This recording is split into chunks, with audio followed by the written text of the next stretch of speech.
Hello everyone again. This is Vinayak Narwade. In UPSC CSE 2020 examination, I have secured All India rank 37. And I really feel great to stand here in front of you to share my strategies, to actually have an interaction with the aspirants, and in the future take some courses on ethics, society and social justice. Just to give you a little bit background about myself, I am an engineer by profession. I did my BTech in mechanical engineering from College of Engineering, Pune. After that, I went to the US to pursue my master's, wherein I studied at the Columbia University in New York. I worked for 1 year with the US government, and during this time, I decided that I'll be pursuing civil services and returning back to the country. My hobbies, they usually include binge watching TV series or web series, whatever is the case. And I also am fond of certain movies, so I do that too. Uh, Before this session will be about a mains strategy, because we see that after prelims, one of the biggest hurdles is mains, and mains is a 1750 marks examination, one of the most important examinations, because that is mains is something that will decide whether you will be in the list or not. If you have a very good score in the mains examination, you can basically ensure that you will be in the list, because the personality test, although it is a 275 marks examination, it is a very uncertain examination, and that's why something that is in your hands is your mains, because you will be completely responsible for anything and everything you will be writing in the mains.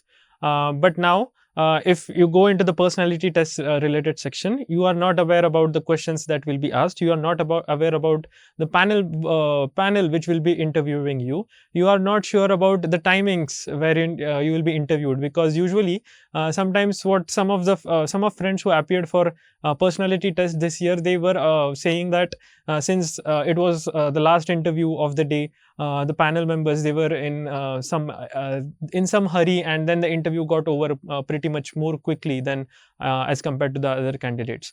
So mains is something that is completely in our hands. We are in the driver's seat, and hence we have to make most of this particular examination, so that we can ensure that we'll be in the holy grail, or in the holy list which UPSC releases after all the examinations are conducted. So before starting with the main strategy, I would like to thank the Unacademy platform for providing me a medium to basically share everything, share my experiences with the future aspirants, and also allowing me the platform to conduct a plus course on ethics module, society and social justice, which will be released real time soon. As we all know, that Unacademy is one of the largest platform for educators as well as learners, and we have the contents of we have the Bahubalis of content making, like Mrunal sir, Pratik sir, who have guided thousands of aspirants into a successful career into the civil services. So I would once again like to thank them for providing me the opportunity. Now let's get started with the content of the presentation, which is about sharing my strategy for mains. So just to give you an overview, first we'll talk about the book lists and the resources, and then I'll talk about how to deal with current affairs, how to make notes for mains related preparation, what kind of answer writing is needed, do you need to join a test series, do you need to officially subscribe to a test series, what are the number of full length tests should you be writing, and the most important, my favorite aspect about this preparation, which is revision, that is something that I'll also be focusing on. And finally, I would also like to talk a little bit about the mental mindset that goes through this particular 5 days examination, 2 weekend process, and what should you be doing during this particular time period. So let's stay tuned. I hope you watch the entire video. So now let's start with book list. I have divided the resources by subject wise and topic wise. So for GS1, as we all know, GS1 is divided into history, geography, society. History, like starting with art and culture, I would say that there is usually one question which gets asked on art and culture. So introduction to fine arts NCERT is very important. You can supplement this with Nitin Singhania sir's book, which you might have also read for prelims. So if you're able to revise, give at least one revision to Nitin Singhania book, and if you're thorough with the fine arts NCERT, I believe that you will be able to tackle that one particular question which gets asked every year in the GS1 paper. Then about modern history, the one source which I would always recommend is Spectrum. The same is the source which I have recommended for prelims examination. So you need to continuously revise this, and this time around for mains preparation, you have to try to go into the macroscopic point of view. For prelims, we are trying to memorize facts, we are trying to memorize dates, we are trying to memorize personalities, sessions.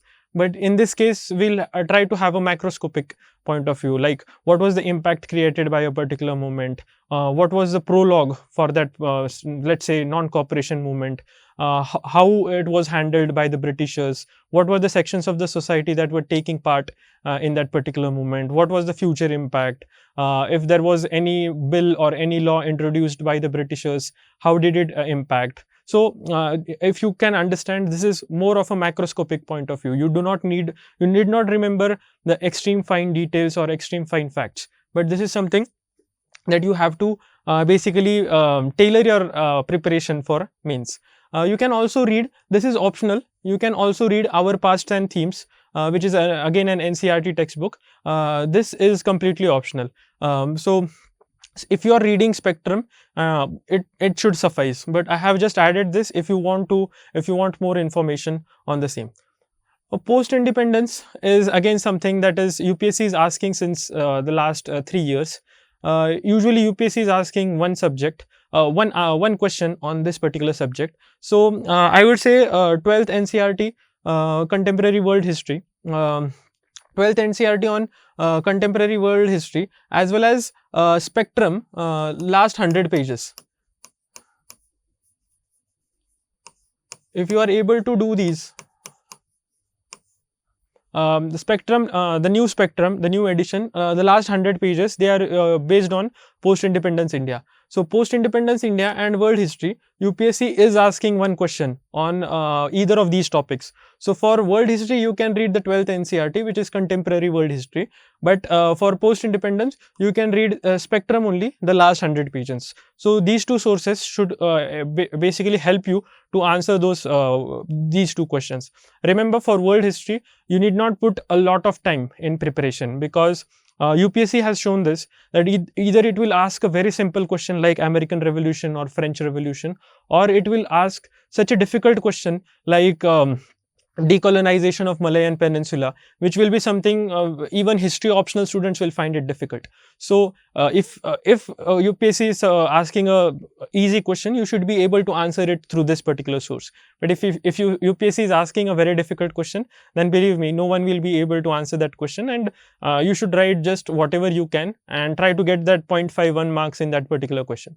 So that is the preparation for post-independence and 12th NCERT.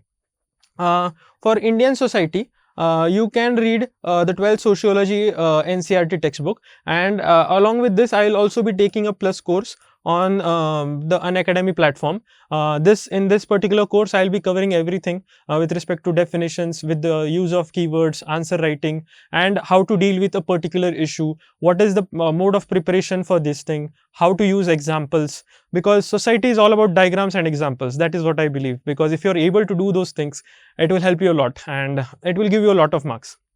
So stay tuned for that plus course. We'll be sending out the teasers and everything real time soon. Geography, again 11th and 12th standard NCERT should suffice. If you have seen the prelims video, prelim strategy video, I had also mentioned that I had watched Mrunal sir's videos on his YouTube channel. So if you have already watched that, you can just revise those notes. But if someone who has not watched those videos, time is very short in between prelims and mains. So 11th and 12th NCERTs should suffice for your preparation. So that should be the approach for GS1. Now let's come to GS Part 2. So GS Part 2 can be divided into these 4 topics, which is polity, governance, social justice, and international relations. So for social justice, as I have mentioned previously, I'll be conducting a plus course. So stay tuned for that. But if you're not a part of that course, what you can do is you can start making one-page notes on whatever topic is mentioned in the syllabus and try to go from there. For GS2 in particular, you will also have to make a note of governmental schemes, what schemes that government is running so as to ensure social justice. So that is the way to make these one-page notes on A4 pages, topic wise, and you have to revise them again and again. As I've again I'll mention in the plus course, I'll be providing detailed information on each topic, so stay tuned for that. Now for polity again, the 11th NCERT, which is the Constitution at Work, and Indian polity, the Lakshmikant reference book, these should suffice for your polity preparation. If you want to do additional things, you can refer to Anudeep sir's notes, which are available on his blogs. And for governance, again a very important thing, this is something that gets added after prelims, and UPSC is asking a lot of questions on governance. At least 2 questions are being asked by UPSC on governance every year in GS2. So that is either a 20 mark, 20 to 30 mark questions are asked by UPSC on governance, and this is extremely important. Second, ARC summary. So you can either download ARC summary of any coaching institute, or you can refer to Anudeep sir's summary on second ARC. So if you have this particular thing done by heart, you will be able to answer those governance questions. And then you can refer to any coaching institute's value addition material for governance and make crisp 2 to 3 or at max 4-page notes for governance. This will include things like what is policy making, what is the structure of Indian administration, something related to the ARC, if there are any other reports. So if you have around 4 to 5 page notes for governance, it should suffice for your examination, and you should be able to at least get 15 to 20 marks out of these 20 to 30 marks if you write good answers. International relations. Now this is a very important topic. Usually UPSC is asking around 40 to 60 mark questions on international relations, and the good thing is we do not have this is a current affairs based topics. So first of all, it is in our reading when we are reading the newspapers. Then second of all, it is in our reading when we are preparing for the prelims, because when we are preparing for prelims, we are actually going through the current affairs which take place for international relations. And thirdly, we'll also be reading current affairs when we are doing for mains. So it is a completely current affairs based topic. You need not need any separate preparation. Just be thorough with the current affairs and revise it again and again, because let's say if there is some MOU signed between India and Bangladesh, then the current affairs magazine will have basically a evolution of India-Bangladesh relations for the past 15, 20, 30, 40 years. And then if you read that particular magazine, you will be able to answer any particular question on India-Bangladesh relations. So that is the approach for international relations.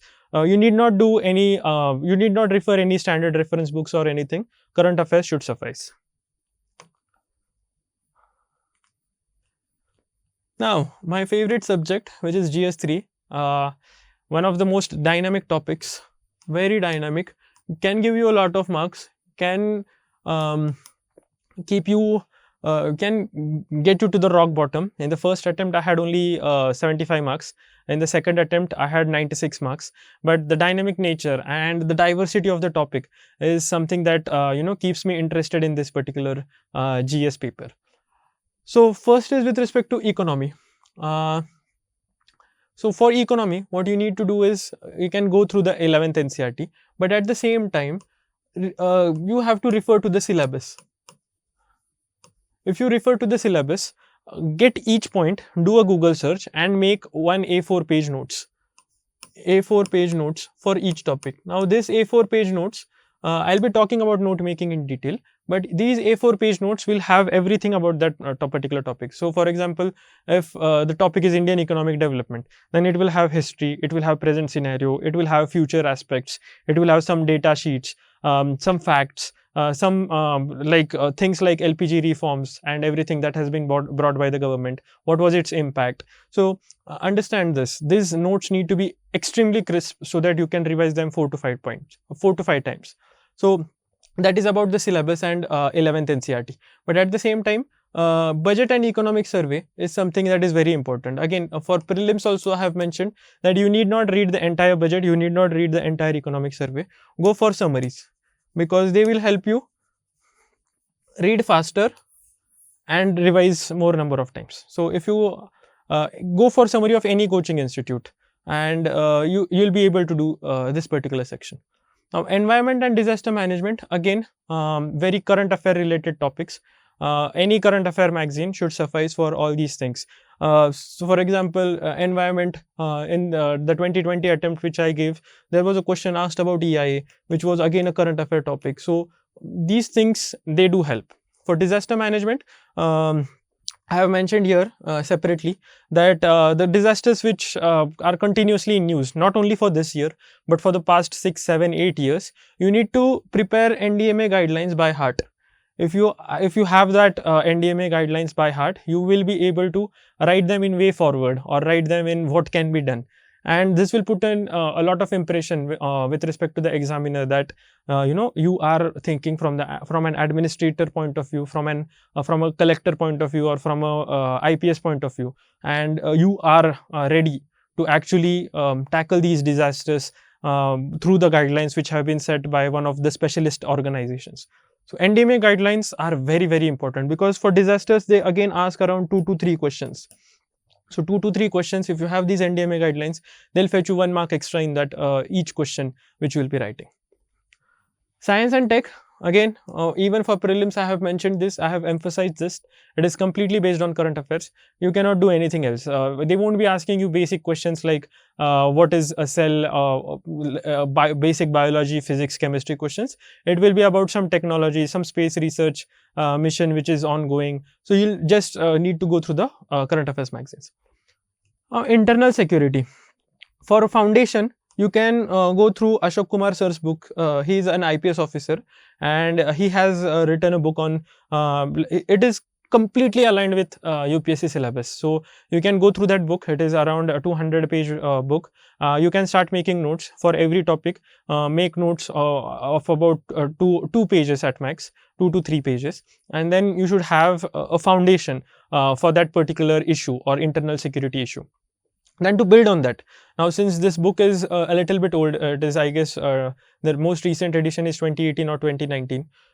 So to add value to that particular notes, you have to refer to current affairs. Like if it is something related to terrorism, you will have to go through the current affairs magazine so that you can find about the facts about terrorism. What are the new things that are being done by the international community? For example, there is Pakistan. We are putting Pakistan in the grey list through the FATF. That is kind of tackling terrorism funding. So these things will add a lot of value. And make sure that when you are actually going through this preparation, GS3 is about diagrams, I would say.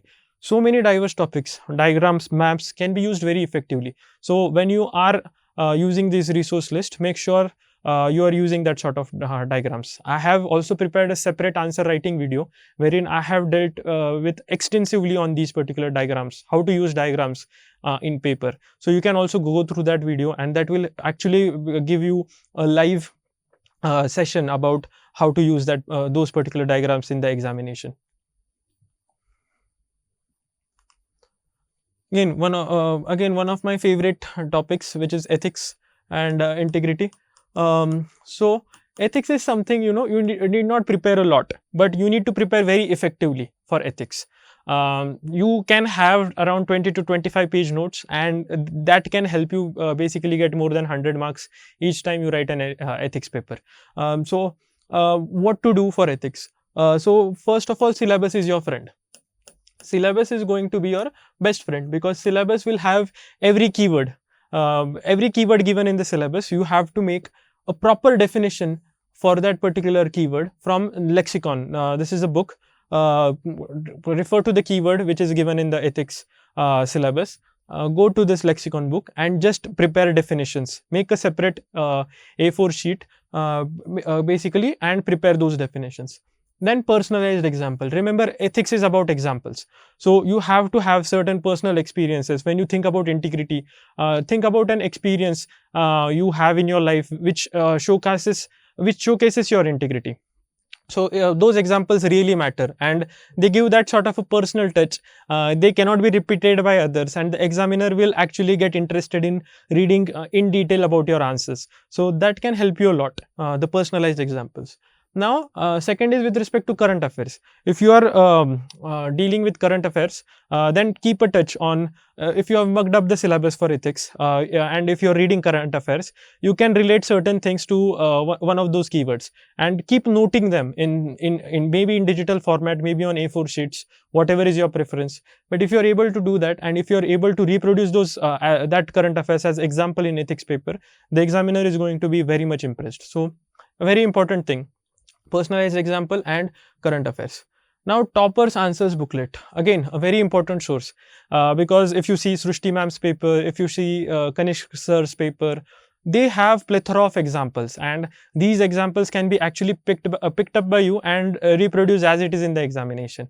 But then there are a lot of students who are also doing the same thing. That's why the emphasis on personalized examples and current affairs based examples first. But then there will be certain keywords wherein you will not be able to find examples a lot. So you can refer to toppers answers booklets for that particular thing. And again, I would like to state that I am starting a plus course on Unacademy. This will be a very short course of around 10 to 12 lectures. At max, I will be conducting this course in of around 18 to 20 hours, and this will be comprehensive. I will be sharing my entire experience which I have had in the past 3 years, why I have been very successful in ethics. In 2019 attempt, I had 136. In this attempt, I have 104 marks. This is also a very good score as compared, like considering the marks which have been given in this year. So I like to share this particular experience. I'll conduct sessions on answer writing. Then I'll also conduct sessions on case studies, how to write case studies, how to deal with code-based questions.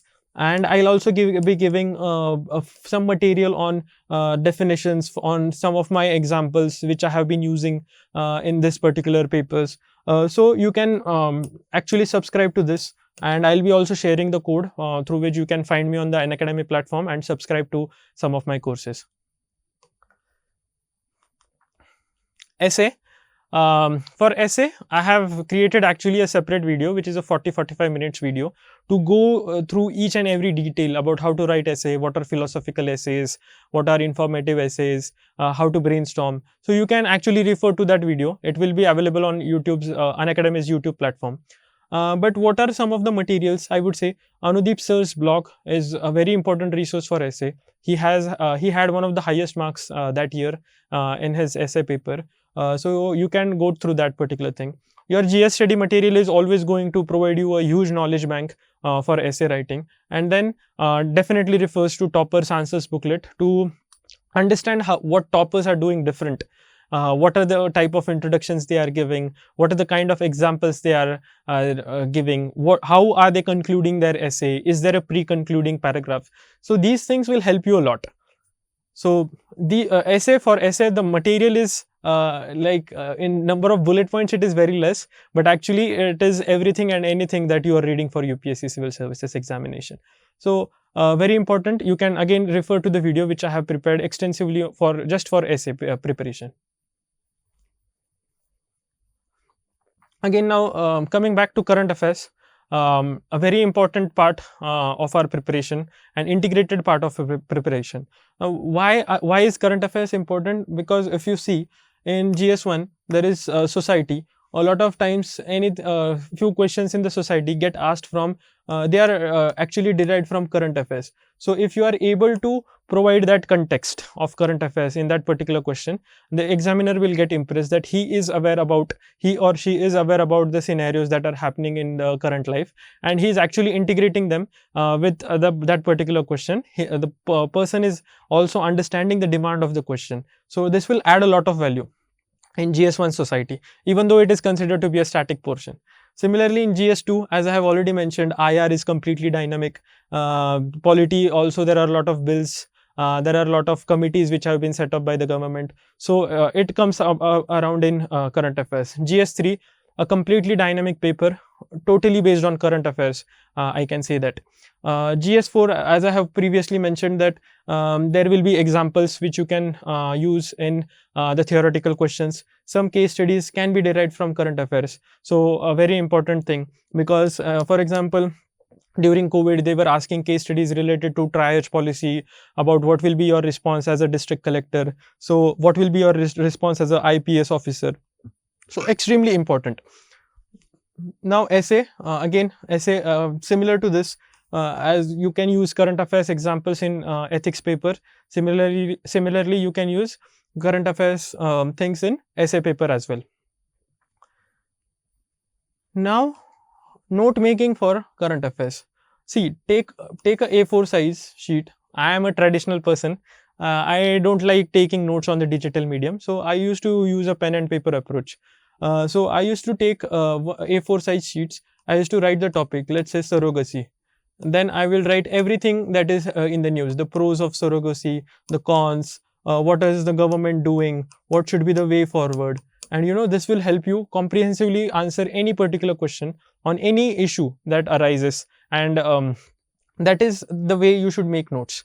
Now this is about note making, but how to reproduce that particular language, that particular knowledge which you have in your actual examination. So for that, answer writing is important, and for that, answer writing on current affairs based questions is also very important. So you can, I'll be talking a little bit about answer writing in detail, so in the next couple of slides. Notes making, I have already talked about this. I have talked about this thing, that in GS3 you have to search for every keyword in the syllabus online and make A4 size notes. I have talked about this society, how the current affairs helped in GS1 in society. GS2 also I have talked about this, that you need to be basically sure about governmental schemes, how they are impacting the different sections of the society. Then so what is the thing that is going on and around the social justice related issues. So notes making is very important, because I have already talked about ethics, how to make notes for definitions and examples. So what is the main point of referring it on a separate slide? This word is extremely important. You cannot write down everything in notes, because you have to revise it multiple times.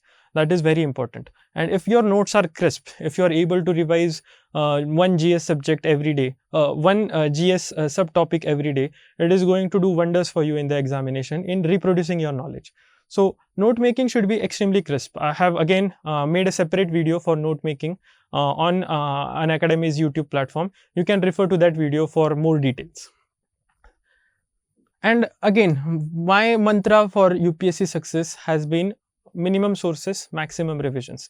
So instead of going for 2 or 3 current affairs magazines, I usually tend to go with respect to one current affair magazine and revise it 3-4 times. So that helps me reproduce that content. So again, any one magazine for current affairs can help you, especially at least attempt 90 to 95% of the questions which appear in the civil services examinations, which are based on current affairs. So keep minimum sources, revise maximum times, make crisp notes, and make A4 page notes or digital notes, whatever is your preference, but make very crisp notes.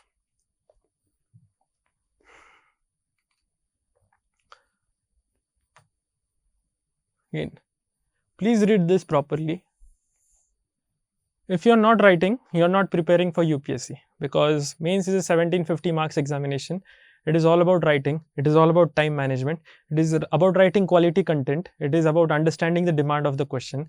And it is about structuring your answer to basically ensure that you are doing justice to the demand of the question. So if you are not writing, you are not preparing for UPSC. And you are just wasting your time. Believe me, I'll say it in a very blatant manner, that you are wasting your time with respect to this examination if you are not writing for UPSC. So you have to start with daily answer writing. I have again made comprehensive videos about how to write answers, and you can again find it on the Unacademy's YouTube platform. Go through that video. I'll try to just mention some bullet points which I have dealt in detail in that particular video. So you have to do daily answer writing, as well as you have to join a test series for mains. So this slide will be about daily answer writing, and the next slide will be about test series. So before prelims, you need to have around 2 months experience of writing 5 answers daily. So this will be, suppose prelims is in October, so you can start in January, February, March to write, to do this thing. You can have 5 questions daily, and this will be UPSC previous year questions. So how will this help? You'll understand what UPSC is actually expecting from a civil services aspirant, and if you are doing that, it will give you a lot of confidence going into the prelims, that you can crack mains. So that sort of a confidence will help you even crack the prelims examination. So very important, at least having 2 to 3 months of writing 5 questions daily. Share it among your peers, self-evaluate, and then you will be able to evolve yourself from writing very bad answers to writing one of the best answers, and answering the crux what is asked by the question. So this will help you a lot. Now after prelims, again you will be writing every day. You will be writing 5 to 10 answers every day. Some of these may be for your optional, some of these may be for GS, but writing is the key, because writing teaches you time management. These will be timed tests, 7.5 minutes for 10 markers and 10 minutes for 15 markers. So if you're following that strategy, it will give you good results, it will help you complete your paper, and it will help you write quality content. So very important. Essays, this is before prelims, you can write essays as per your convenience. Try to write at least 1 essay every month before prelims, but then after prelims, it suddenly you have to shift gears. You have to write 1 essay every weekend, and then towards the last month of the examination, you have to write 2 essays every weekend. So this will be a full length test for essay.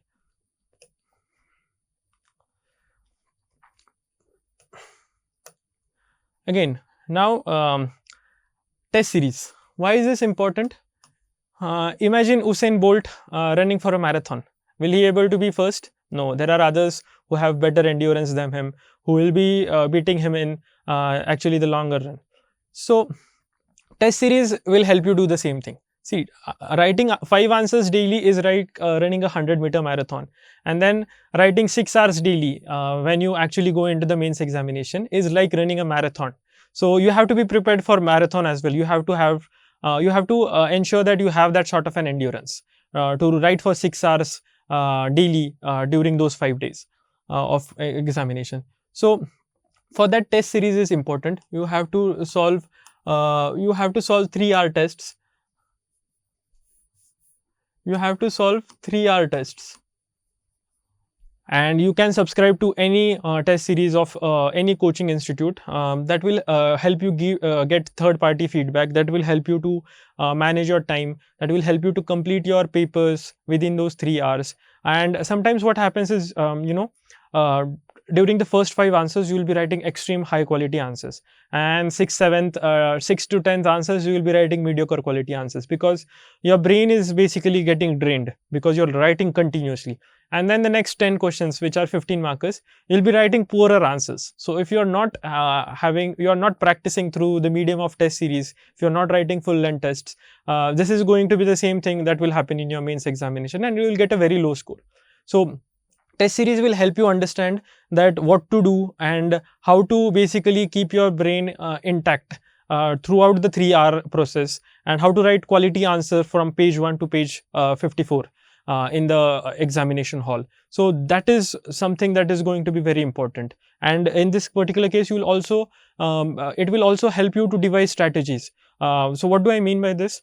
Sometimes a few students will start writing from page 1 to page 54. So they will take each question at a time. My strategy was to write 5 10 markers, then go for the 20 markers, write down all the 15 markers, and then go back to writing those 5 markers. Now, why did I do this? Because I realized that when I was writing test series, the last 15 markers, I was writing them very poorly because my brain was getting drained. and 15 markers, if you are writing poor answers, you get -2 marks than what you should be getting if you are writing them first. So I realized that because of the test series, that I should be writing 5 10 markers, then I should shift to 15 markers. I should complete them all, and then even if I am writing mediocre or subpar answers for the 5 10 markers, I'll be getting like -0.5 marks less, rather than getting -1 mark for each 15 markers. So that was my strategy, and that you learn only through practice and only through practicing 3-hour tests. So extremely important. Before prelims, if you have joined a test series, if you have sufficient amount of time, you can write one test alternatively, one test every alternate week for GS, and then one test every alternate week for optional. But after prelims, again you have to change gears. You have to write one test every week for GS and one test every week for optional. So this is very important. And for essay, as I have already mentioned, you can join a test series. You can write around 3 to 4 full length tests 1 month before the mains examination. Again, so as I have mentioned previously, that I will be conducting an ethics course and a society and social justice course on the Unacademy platform.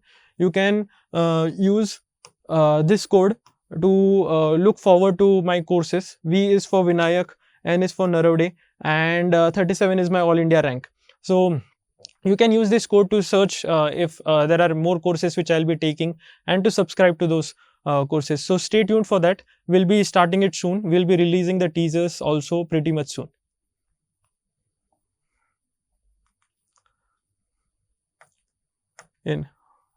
I have mentioned this in every slide, revision, but I have to make a separate slide just to emphasize on the importance of this particular thing, because revision is something that is going to help you reproduce whatever you are reading in the examination. Now remember one thing, the examiner does not know if you have been studying for 15 hours, 16 hours or for 2 hours.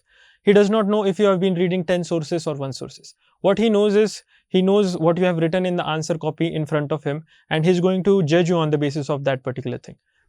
Now imagine reading 10 sources and not being able to write very good content because you have so much information but you are not able to write it, or you are not able to display it in a particular fashion. But imagine reading one source or 2 sources and revising it 5 or 6 times and writing quality content in that 2-page or 3-page space which you have for that particular question. The examiner is going to be impressed by that. He doesn't care if you have read 15 books for polity or if you have just read Lakshmikant for polity. He just cares about what is there in front of him. So revision is very important. Ensure it has to be through reading, it has to be through answer writing, and the more you do it, the better you will be off. So I have emphasized in every slide about how to revise, how to do it how to do it for prelims, how to do it for mains, and how to do it for personality tests. I have separate videos for these too. So please understand the importance of revision. Now I'm done with the strategy part. With about the academic part, I have already explained in detail for the strategy for cracking mains. Now I'll talk a little bit about the non-academic part, about the mental health aspect, about how should you be feeling while going into the mains, because mains is a long exam. It is 5 days. It is conducted over 2 weekends, Friday, Saturday, Sunday of this weekend, and then Saturday, Sunday of the next weekend. You have around 5 to 6 days in between before your optional and language papers. So what should be your mental set? How should you be preparing for this particular examination? So first and most important thing is getting enough sleep. So what does this mean? This means having 7 to 8 hours sleep. If you have 7 to 8 hours sleep, only then your brain will be working with its best efficiency, because remember, every day you have to write around for 6 hours. So it is extremely important that your brain is stable. It is remembering what you have read, and this will only come with enough sleep for the brain. So during those dates, you do not have to revise a lot, because you have already worked so hard for this examination that you have to only revise certain things like facts, figures, articles of polity. These are some of the things which are volatile in nature, which you will be revising. You won't be revising like conceptual understanding of a particular thing, because you have already revised that 3, 4, 5 times before the mains examination. During this week, these are the only things you will be deciding. Don't overwork. You have already worked for the entire year, and if you work for 15, 16, 17, 18 hours during the mains week, imagine like you will not be getting sleep, you will be exhausting your brain a lot, and then you won't be able to reproduce your content in the most efficient fashion during this 6-hour period every day which you'll be writing the examination. So you don't have to overwork during the mains week. And then this is very important. So for example, in Maharashtra there is only one center for mains, which is Mumbai, and in and around the examination centers you may be having fast foods which have locations to actually sit down and calm down, but then you are eating like very unhealthy food. So why am I emphasizing on this eating healthy food is because you have to eat your traditional food. If you are able to do that, you will be able to maintain your health. And remember, there is a 5-day gap between GS papers and your language papers, and if you are eating unhealthy food, if you start coughing, if you start having cold, or if you start having stomach ache, it is going to impact your preparation for your optional subject. So very important thing is to eat very healthy food. Eat, even if you spend a little bit more on it, but try to eat healthy food and get a proper accommodation. Now again, this is very important. Most of the mains examinations, they are conducted in metro cities. Like as I said, in Maharashtra, Mumbai was the only center, and then the accommodation there is very poor, it's very congested, closed rooms having no windows, and it starts affecting your mental preparation or your mental health during that particular week when you are staying in that particular area. So if you can afford, please try to spend a little bit more on the accommodation so that you have a pleasant environment. You're going into the examination with a fresh mindset. So a very important thing, during my first mains, I couldn't get a proper accommodation for the optional paper, and I did very poorly in that. Like although my preparation was inefficient, but the environment also affected it a lot. So having a proper accommodation, a proper and a pleasant environment is very important for actually going into this examination, the mains examination, with a very positive approach. So once again, I would emphasize, take care of your health. It is a long process. If you are healthy, you will be able to write, you will be able to reproduce the content which you have prepared for the last 1.5 years in the most efficient manner. And that is the only way you will be getting extremely high marks in this particular examination. So this is something that I want you to follow. One more thing I can also tell you is meditate. So by meditation, I have already mentioned in the prelims lecture that meditation does not mean just sitting down in dhyana position and closing your eyes. It also means taking a walk for around 15-20 minutes and telling yourself that you have prepared extremely nicely for this particular examination. This is the hardest you have worked for. You are on the right track, and you are just about to clear this examination in 5, 6, 10 days, whatever is remaining for that particular schedule. So if you have that sort of meditation power, if you have that sort of a confidence boosting power, you are going to basically write high quality answers, and you will be able to reproduce the content whatever you have learnt. So please meditate for 15-20 minutes throughout the process of your UPSC journey. It will help you a lot. So that's all from my side on main strategy. I hope you will be able to implement some of these strategies into your actual preparation. Happy learning, and let's crack this examination together. You'll see more videos of me, and you'll also see a plus course of me on the Unacademy platform. So stay tuned. Thank you.